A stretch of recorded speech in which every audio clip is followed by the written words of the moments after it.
Hello everyone.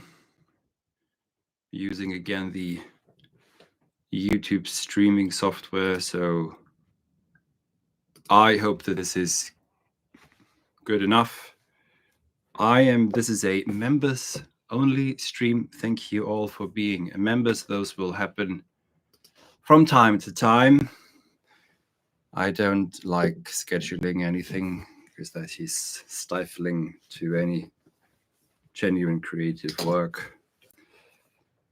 I'm not making TV shows or anything like that, so I won't ever do this. What I'm going to do today is I'm going to read to you from my book on Aristotle on Eudaimonia,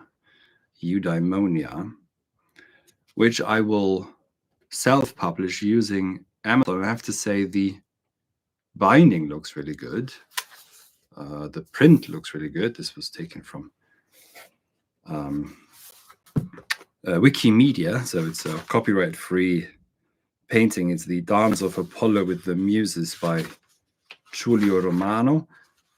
I find it a really fantastic experience to self-publish. I have published with big publishers before, I mean academic publishers. It's funny also if you now use, for example, if you go via Penguin, for example, or any of the Main Street publishers, you of course first of all you need an agent. Not only that, you will not only need an agent, you will also for the most part need an audience before anyway. So that's what most publishers now tell you. So here is what I'm going to do. I am going to read to you the Zueignung, or the dedication, and then read some parts from the introduction. The book has in print about 270 pages and should be out in early May. There's still some, not much, but some editing to do, as there always is. So let's begin. Aristotle dedicated the Nicomachean Ethics to his father and his son, who were both named Nicomachus, thus to his ancestry and his offspring. The book is also dedicated to Scholē, the divine telos of the Polis, and to Eudaimonia, the coming about of the familiarity of the world. So don't think for a second that Eudaimonia means anything like happiness. It doesn't. So what the book does to a large extent is to either not translate Greek words at all, but give approximations for them.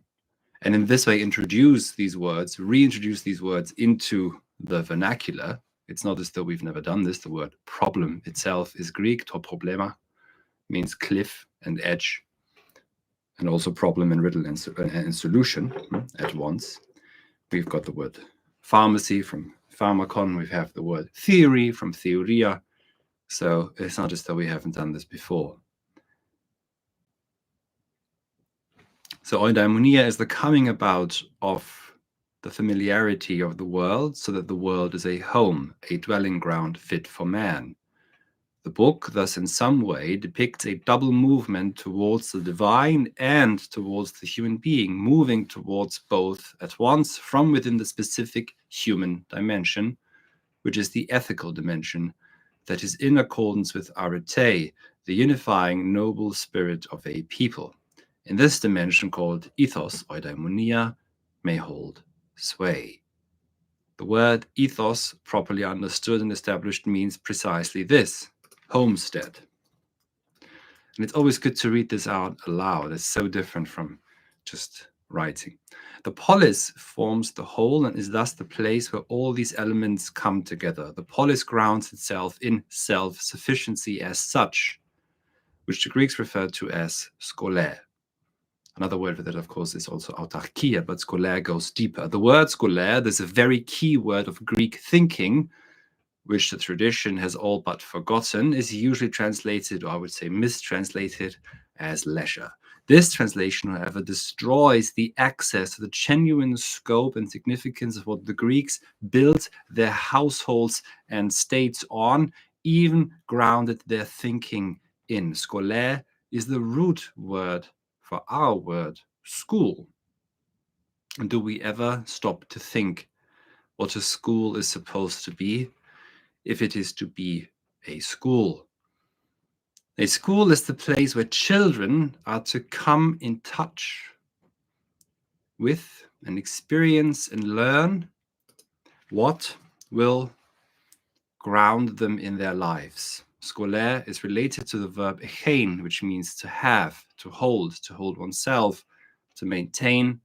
And combining all these senses, scholē means to be.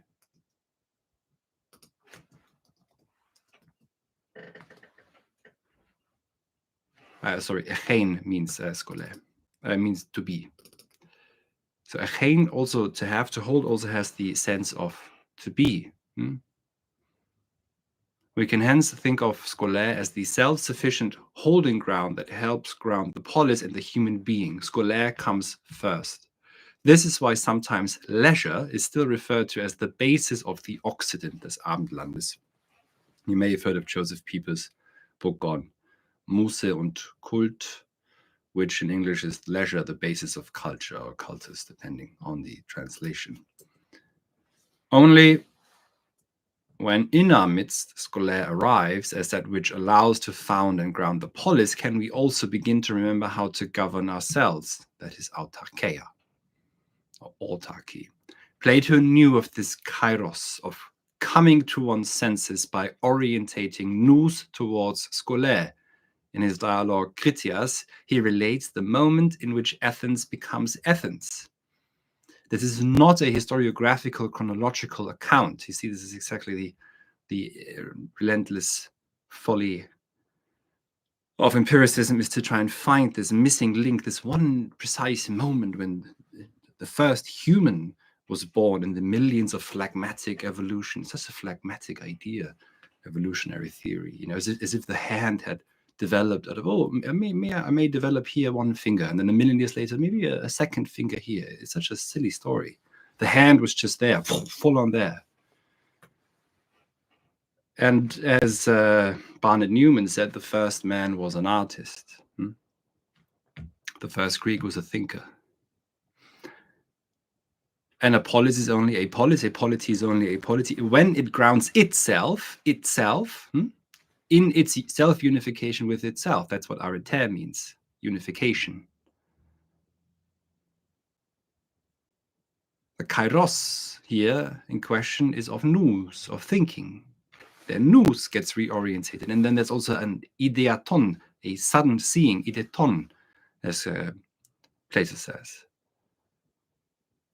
So there's innermost sufficiency, bountiful, overflowing sufficiency of the source, hence never excessive. It is in this moment that Athens becomes Athens, and only if Athens continues to remember this. And here we remember that the Critias dialogue begins with a prayer to Mnemosyne. Will Athens be able to continue to ground itself as Athens, its perennial nemesis Atlantis? And we should consider the tale of these two cities as the battle between paradigmatic principles competing in the spheres of politics, ethics, economics, and techniques over the dominance which principles are to rule. Never stands still. So Atlantis never stands still. It knows not a moment of calm, knows no kairos even, is frantic and anti-scholeic. It should come as no surprise that Francis Bacon, one of the godfathers of modernity, of course, fancied that there might be a new Atlantis about to be born, with the Temple of Solomon also. You should read that if you haven't yet. And thus the gods condemn Atlantis to sink, that is, to collapse. It's a mythical metaphor, yes. It collapses into its own groundlessness and insufficiency. Empiricists will forever look for Atlantis, which is a futile endeavor. Atlantis is paradigmatic. for a city that is anti-Scholaic. That's what this is, nothing else. There's no real Atlantis. There are no Atlanteans. And Atlantis reoccurs, of course, throughout living history. We could refer to Atlantis as a principle. We could refer to Atlantis as a technological republic, excessive in its productions and machinations. And if you know anything about Aristotle, that of course means that it is utterly unethical. Yeah, a technological republic. For us, this mythos is a call to heed and recollect the possibility of being that is of Scholē, so that the eternal garden of Athens may continue to grow and bloom, so that we may remember who we already are. This activity of thinking and beholding, to which we may add remembering, Aristotle refers to as Theoria. It is in Theoria that we actualize highest Eudaimonia, the well-roundedness and groundedness in and of spirit, thanks to which we may flourish.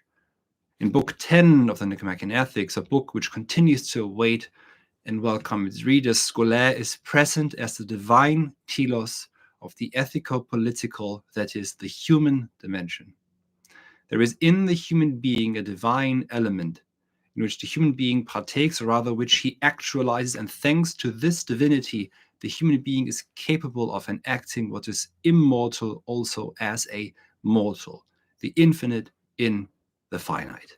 It is precisely because the human being is not the center that he plays a significant role in the upkeep of the center, so that it may hold the center, let's say, of the cosmos.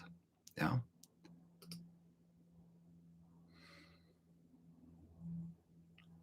The telos, from which and towards which all ethical activity begins and strives, is Eudaimonia, the joy of being.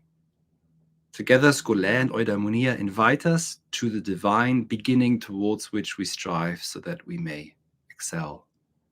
As this inquiry presses on and appropriates in a transformational manner the Greek terms to form a kinship with the thought recollected in them, I will begin to Latinize some of the ground words, making them our own, trying to let them speak also in the English vernacular. And then in the book you'll find there are here 3 quotes. First of all, there's the Aristotelian cosmos, and there are 3 quotes here. Estin Henoesis noesos noesis, that's Aristotle. Then Hölderlin, wer das Tiefste gedacht, liebt das Lebendigste. Followed by Goethe, es irrt der Mensch, solang strebt. So, Aristotle's Nicomachean Ethics begins with the attempt to bring back the good from the inaccessible realm. This is the introduction now of Platonic forms, from the heaven beyond heaven to the sphere in which we dwell and act and die, the very ground and dimension of human life, which the Greeks called ethos. Aristotle asks, what is the significance of the supreme good in itself for everyday life, even if we could gain knowledge of it? The postulation of the good in itself would ultimately remain enclosed in itself. Maybe I should rewrite this postulated idea. Yeah. Indeed, it will take, and this just as a side note, in Plato, the idea is ultimately turned away from the world, let's say. It's described in book 4, I think, of the Politeia as beyond being, which for Plato would mean that it's beyond that which is the being of beings, beyond existence. So outside really the scope of where the idea could even also come into its own. Indeed, it will take thinking more than 2,000 years until the publication of Hegel's Science of Logic, a text which we have not even begun to arrive at yet, in which, dare I say, is one of those philosophical texts which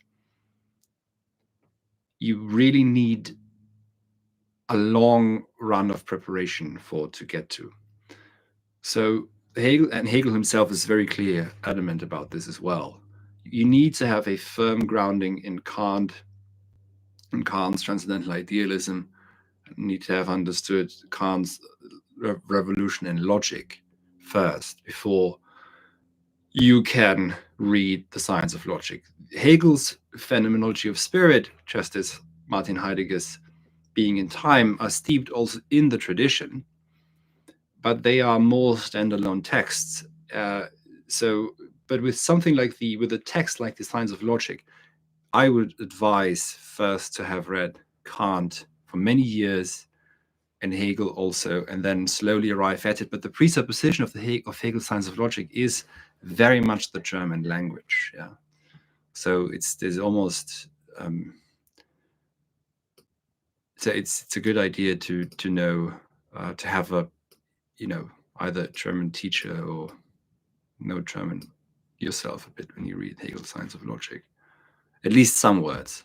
A text which we have not even begun to arrive at yet, to think the idea in such a way that the idea by itself and for itself begins to transform itself into beholding, intuiting, whereby it allows itself to look outside itself. You see that the editing is endless. The idea begins to look outside itself and to behold nature. The intuiting, this is good, Hegel now, the intuiting idea even is nature, writes Hegel in his encyclopedia. We remember here also Hölderlin's final poem, Die Aussicht, which speaks of the view to the outside, taking in the entirety of being. With Hegel, the idea becomes absolutely free, and as such, it can release itself from itself, even lose itself, and thereby determine and specify itself even more in nature. Nature is living memory of the idea, but not so in Plato. The idea of the good stands there in itself, shining with bright and blinding light during the day. Even though the sun in Plato orders and commands over all beings, it remains indefinitely removed. An absolute sun monarch whose light only the philosopher can hope to take back down with him into the cave, but of course not that light of the sun itself, yes? It will also just be a semblance of that light, a faint memory. How idea and world relate remains obscure. Not so in Aristotle. His inquiry begins right in the midst of our everyday existence, the activities of which he need not doubt as illusory, and in the activity which Plato does, and in the activity of which he sees glimpses of what is true. For what is at stake in the Nicomachean Ethics is not a list of virtues randomly strung together so that we can live the good life, whatever that is even supposed to mean. But what is at stake is how the truth can be saved even in the sphere of change, in which we mortal beings inevitably also live. And Aristotle explicitly says this in the beginning of the Nicomachean Ethics. Aristotle thus begins by asking how his fellow citizens in Athens talk about, well, strictly speaking, Aristotle wasn't really a citizen, but that's okay. In Athens, talk about what they deem to be good in their everyday lives, in the very ordinary presence of their everyday life. What is a good for them? What goods can they accomplish in their everyday communal conduct? What do they consider to be good, even in extreme situations such as war? What are the goods and the ends that people pursue? Aristotle even asks for the supreme good, but he does so in terms of how ordinary people speak of it. They appear to refer to what, so just briefly, you can see here, of course, that there's an early hermeneutics, as it were, of the everyday. And Heidegger, for example, in Being in Time, which is here, says quite early on that he makes explicit reference to Aristotle's De Anima, and says that De Anima is ultimately on Dasein already, just differently described, and also that Aristotle's psyche is Dasein. And he also says that Aristotle's rhetoric is not a work on how to present a speech and convince the other of your argument, but that in fact, the rhetoric by Aristotle is rather on the hermeneutics of the everyday. That in the everyday, we encounter phenomena that are primordial, and we only need to tease them out, as it were. Where, of course, Heidegger departs from Aristotle is in terms of logos. For Aristotle, it's, for the most part, syllogism or living syllogism. And for Heidegger, logos is broader than just, say, a simplistic syllogism, which to some degree, of course, it is also in Aristotle broader. Anyways, so Aristotle even asks for the supreme good, but he does so in terms of how ordinary people speak of it.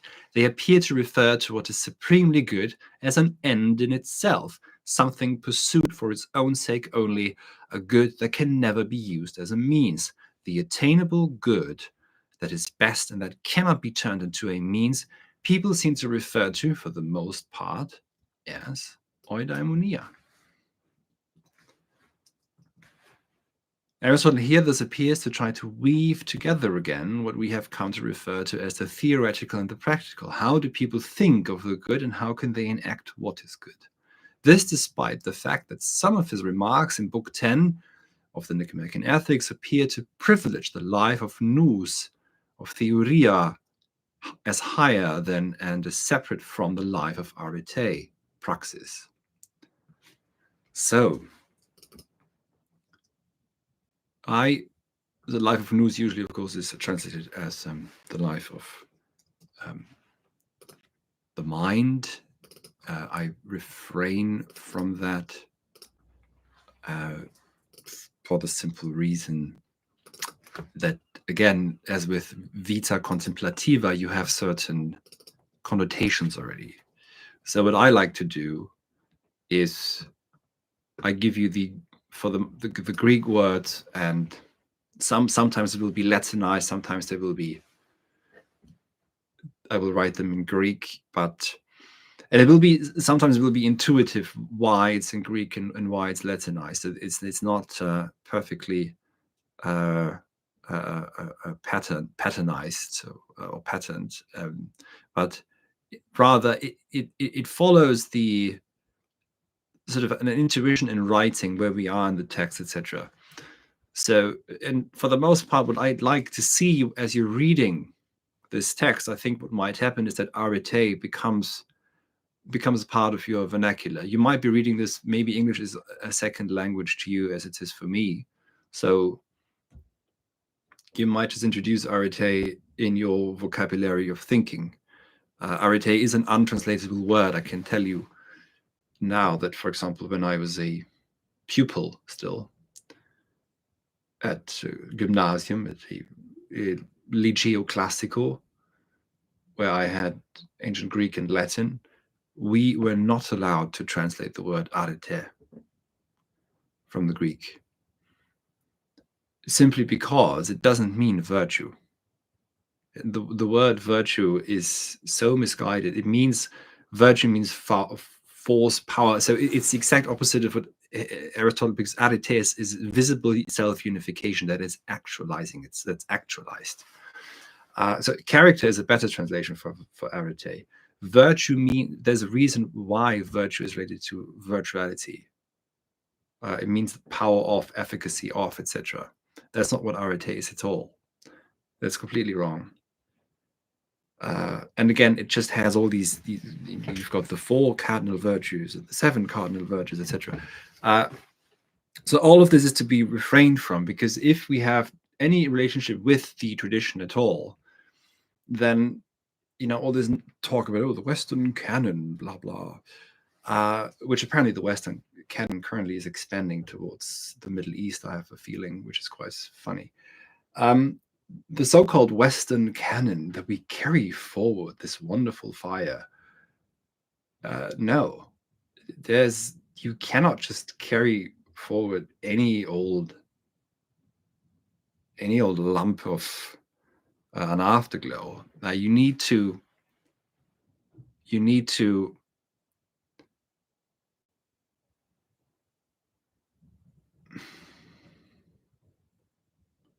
what you need to do is, let's use the metaphor of fire. Sometimes fire can burn you, first of all, if you don't know how to handle it. Fire can misguide you, because the flickering light of a fire in the dark is not the best light to guide the way. And a fire, but however, to use it against this metaphor, if you use fire, you should maybe also just use it to burn something. Some things deserve to burn, and why not burn certain parts of the tradition down? What's the tradition but this endless, mindless scholarship? And why should we use Latinized terms from Aquinas and others who translated Aristotle for us? Why should we do that? I don't understand why that should be the way to approach the so-called Western canon. Our lingua franca is English, for better or worse. According to some, English is not a language. But it's time. It's high time to every generation has to reappropriate the so-called tradition, and that is what this book attempts to do in English. And also, what is just the talk about virtue ethics as empty and vacuous as it is, often, actually always, forgets that there is a divine telos in every single work by Aristotle. The book 10 in the Ethics is the culmination of the Ethics and leads on to the Politics. So it's the divine telos of Scholē on which the polity is founded. That's what this text is about. Eudaimonia is not happiness or the good life. Oh, I'm a virtuous man who never gets angry. I can live a good life. No. Eudaimonia means familiarity of the world. The world becomes a familiar place, not to you yourself, but in the polity. There's no human being outside the polis.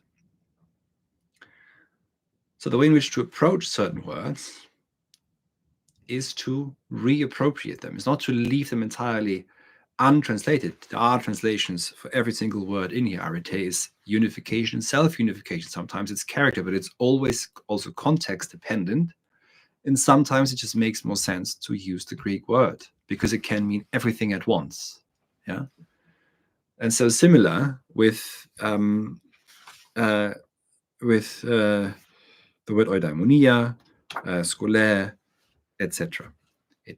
Okay, so the book will be out sometime in May. There's a lot of editing, I guess, still to be done. I want this to be as perfect as possible, which might be difficult given that there's just always there's always something that seems to be slip one's attention. And I also, in the book, I go into some of the issues that we have today with so-called ethics and ethical frameworks and all this nonsense about how everything is ethical, but the good does not afford itself. So, for example, the third chapter begins in the following way: what is the demand the Nicomachean ethics places on us? does it ask us to regurgitate so-called cardinal virtues? Or is the text inviting us to think? If we only regurgitated the established model of the virtues, would we then not forfeit its genuinely ethical demands on us, as we would reduce the activity of thinking to mere reproduction?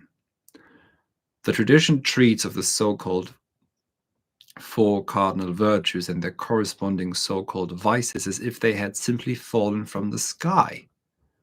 Moreover, the translation of kakon as vice rather than simply bad has Christian undertones of personal defect, even of sin, which is foreign to Greek thinking. You have to understand this sin, which is always personal, and you're born in sin, that's foreign to a Greek. There are bad things, but those are bad things not because you sinned. I mean, Jesus Christ was the first thought criminal, or not himself, but he was the first thought crime police officer.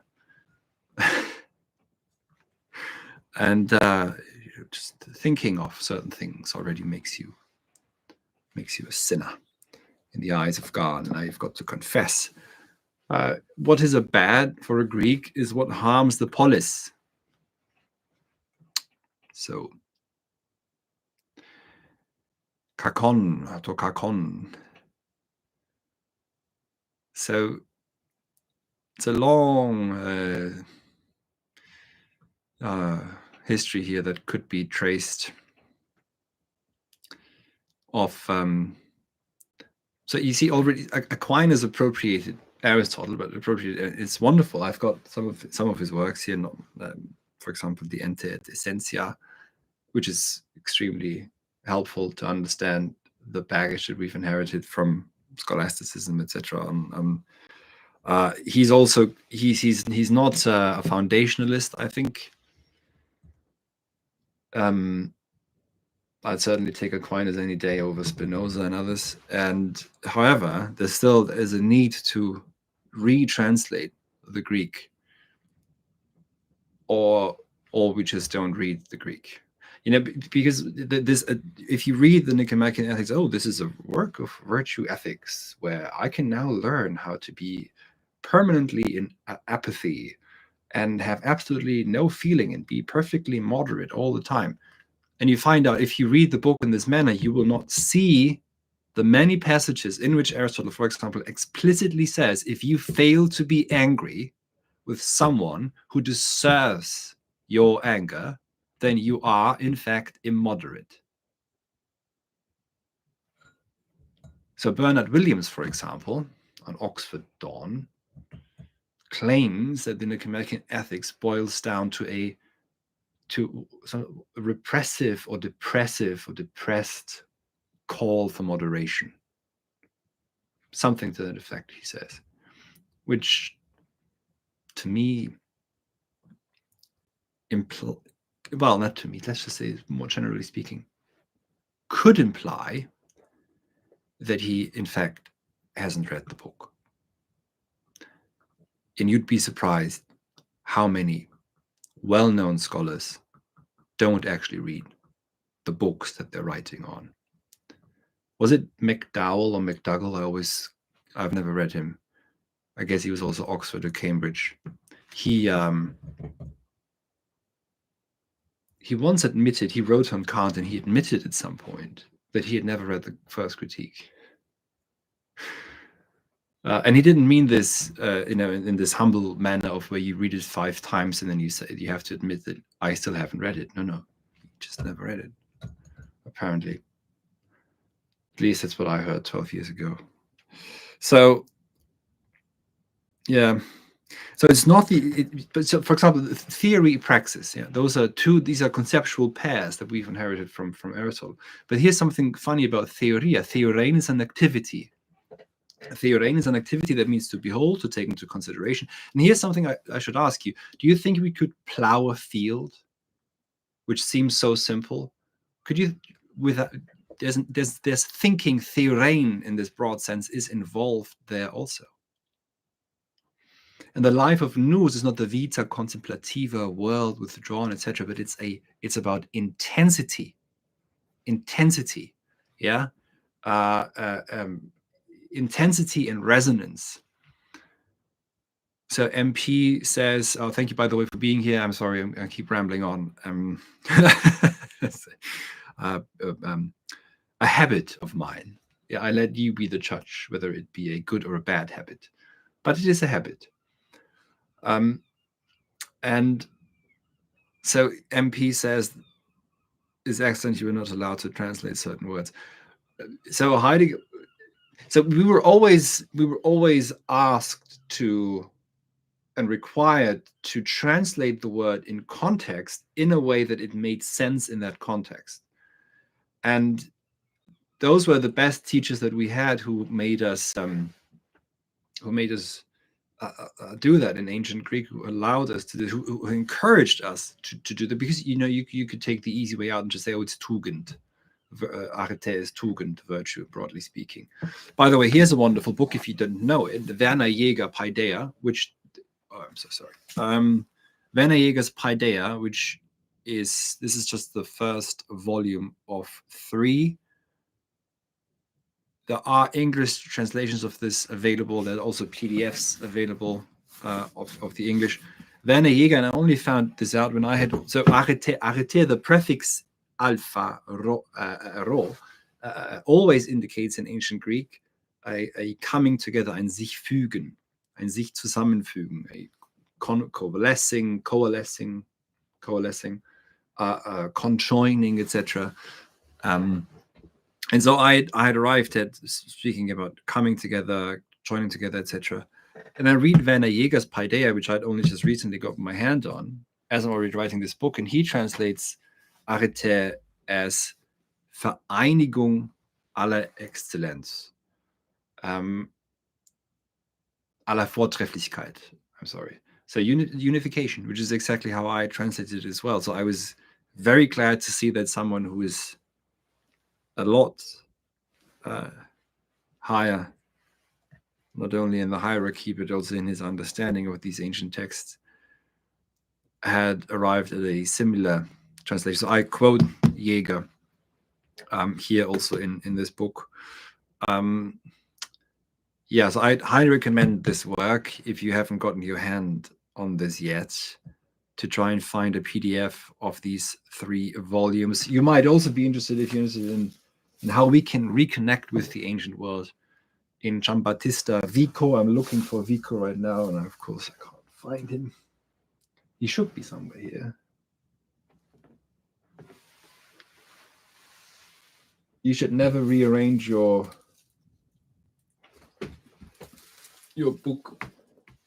books. You'll never find anything ever again.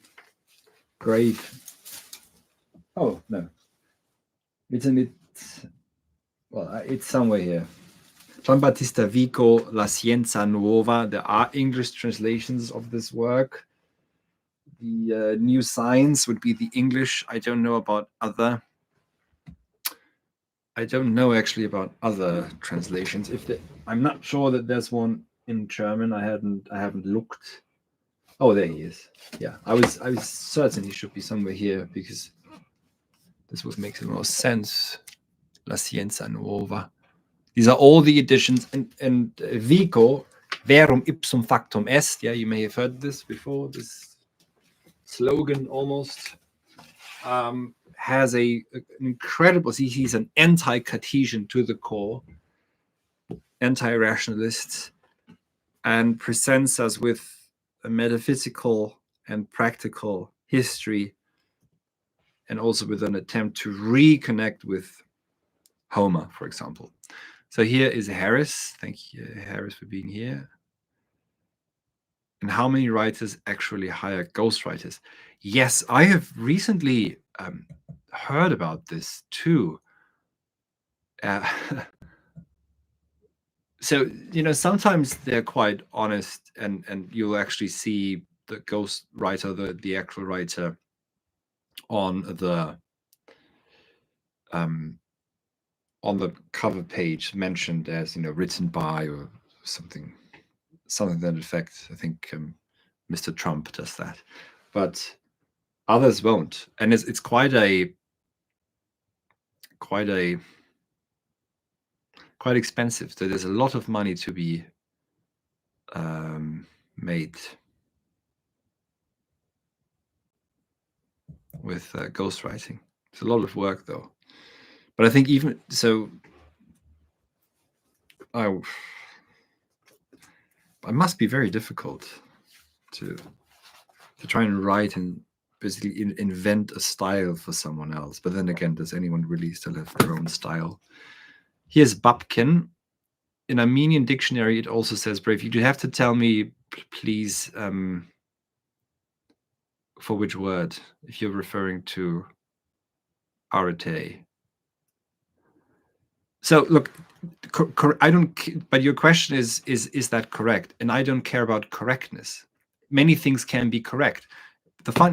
Aristotle himself says, here's an example from Aristotle from the Nicomachean Ethics, which is this: the following statement, the following logos.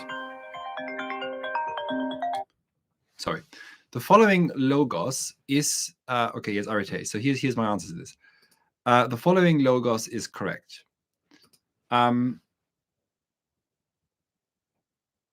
Light meat is easily digestible.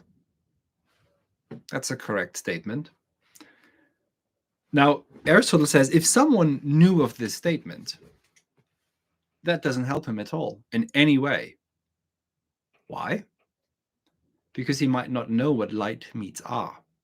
And he might not know how to prepare light meats. He might think you have to eat them raw. So correctness, many things can be correct. Doesn't mean that in praxis they have any weight or that they can't be tested in praxis, etc. What I'm after in all these translations are fine, brave, powerful, strong, etc. Yes, because in arete you also have connections to, and I go into this in the book as well. What Aristotle is trying to do, he's trying to reconnect with Homeric arete, with the arete of nobility. It used to be arete was reserved only for nobility, yeah, and Aristotle maintains that it's aristocratic. It's not for everyone. Not everyone has arete, and it's ultimately the polis itself. If it's perfectly self-unified, then there is arete. It's not ever you yourself only. So I'm not interested though in correctness ultimately, but in what the word itself opens up, but also in the context of the specific text and what the text is actually trying to say. Because Aristotle himself is the best teacher in this regard. There's a genuine being Catholic, Katholos. It's not a universalism. It's to be Catholic in the Aristotelian sense, which is, by the way, to a certain degree, how the Catholic Church, what the Catholic Church was, or maybe still is to let live the specific local, regional, etc. Ways of being, but also bringing it together. It's not a collapse into, it's not futile integration, which is always just generating Frankenstein's monster, but then it's not collapsing into a homogeneous oneness, but it's letting. There cannot, to make this is a bit too simple, but there's no universal without particular, and there's no particular without universal. But very often it might actually be better to say something as in general. By the way, for Aristotle, he says, for example, also explicitly that in matters of health and in matters of what concerns what is good, there can be no, to speak broadly, universalism. There are often references, analogies to health in here. Yeah. Again, his example is, it makes no sense to inquire into what health is in itself, the universal, if you have someone sitting in front of you who is currently a patient. What does patient mean? Suffering. Someone who is suffering. So this is what Aristotle is after in the Nicomachean Ethics. And I argue in the book that you cannot have, well, we can have a, we can only, well, you cannot have a good metaphysics, you can only have a good metaphysics if ethical life comes first, or basically they reinforce each other. Yeah, without the ethical sphere in good shape, there cannot be a healthy metaphysics. So I'd like to thank you very much for listening. MP says it's a good habit that I keep rambling on, but I think 45 minutes of this should be enough. Again, those will be sporadic, but I do enjoy it. I'd like to thank you all very much for being a member, and of course I have to thank Harris for this also, for making so many members, for gifting so many memberships here. So if you've recently received a membership, then this is thanks to Harris, who is Upcycle Club here. What else is new? Just briefly, it's now the 18th of March. At the end of March, there's a weekend where we are going to read the Italian Futurists together. That's a seminar that's coming up. And also, it's your final chance if you want to, well, you can sign up for the course later, but I have a, thank you, Babkin, for being here. So the Faust course, if you want to register your interest, that you can do now. I'm opening enrollment later this week. It begins mid-April. Faust is wonderful to read. It's the myth of modernity. I have Goethe here. I have I'm going to use for the most part this translation by Stuart Atkins, which should be helpful. I think it's quite good. Good, it's a good read. I find, at least for me, it was. But when it comes to translation, I think everyone has to find what speaks to them the best, to be honest. So we're going to read part 1 of Faust, and also make plenty of references to the Bible, of course, and at the end also take a look at already Faust part 2, which is, of course, crucial to do. So I hope to see you, or some of you, there as well. Again, thank you very much for listening. Goodbye.